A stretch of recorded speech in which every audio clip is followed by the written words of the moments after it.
Actually ನಮ್ಮ ಬಾಡಿನಲ್ಲಿ maximum 5 ರಿಂದ 6 litres blood ಇರುತ್ತದೆ. ಆದರೆ ಈ ಬ್ಲಡ್ ಎಲ್ಲವೂ ಒಂದೇ ಸಮಯದಲ್ಲಿ ಫ್ಲೋ ಆಗೋದಿಲ್ಲ. ಅದಕ್ಕೆ ಬದಲಾಗಿ ನಮ್ಮ ಬಾಡಿ ಏನ್ ಮಾಡುತ್ತೆ ಅಂದ್ರೆ ಬ್ಲಡ್ ಡಿಸ್ಟ್ರಿಬ್ಯೂಷನ್ ಸಿಸ್ಟಮ್ ಮೂಲಕ ಅವಶ್ಯಕತೆ ಇರುವ ಜಾಗಕ್ಕೆ ಮಾತ್ರ ರಕ್ತವನ್ನು ಕಳುಹಿಸುತ್ತದೆ. ಫಾರ್ ಎಕ್ಸಾಂಪಲ್, ನಾವು ಯೋಚಿಸುತ್ತಿರುವಾಗ ಬ್ರೈನ್ಗೆ ಹೆಚ್ಚು ರಕ್ತ ಹೋಗುತ್ತದೆ.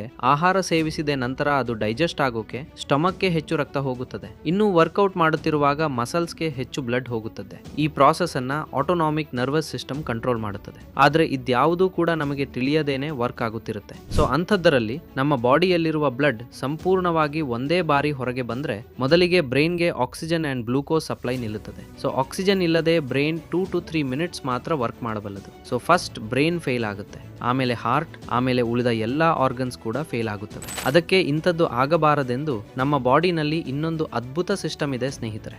ಅದೇ ಬ್ಲಡ್ ಕ್ಲಾಟಿಂಗ್ ಮೆಕ್ಯಾನಿಸಮ್. ಅದೇನು ಅಂದ್ರೆ ನಮಗೆ ಚಿಕ್ಕ ಗಾಯವಾದರೂ ಕೂಡ ತಕ್ಷಣವೇ ನಮ್ಮ ಬಾಡಿಯಲ್ಲಿರುವ ಪ್ಲೇಟ್ಲೆಟ್ಸ್ ಆ ಜಾಗಕ್ಕೆ ಹೋಗಿ ರಕ್ತವನ್ನು ಗಟ್ಟಿಯಾಗಿಸಲು ಶುರು ಮಾಡುತ್ತವೆ. ಇದರ ಜೊತೆಗೆ ಅಲ್ಲಿ ಫೈಬ್ರಿನ್ ನೆಟ್ವರ್ಕ್ ಫಾರ್ಮ್ ಆಗಿ ಗಾಯ ಮುಚ್ಚಿಕೊಳ್ಳುತ್ತದೆ. ಈ ಹೋಲ್ ಪ್ರಾಸೆಸ್ ಕೂಡ ಕೆಲವೇ ಸೆಕೆಂಡ್ಗಳಲ್ಲಿ ನಡೆಯುತ್ತದೆ, ನಮಗೆ ಕಾಣಿಸದೆ.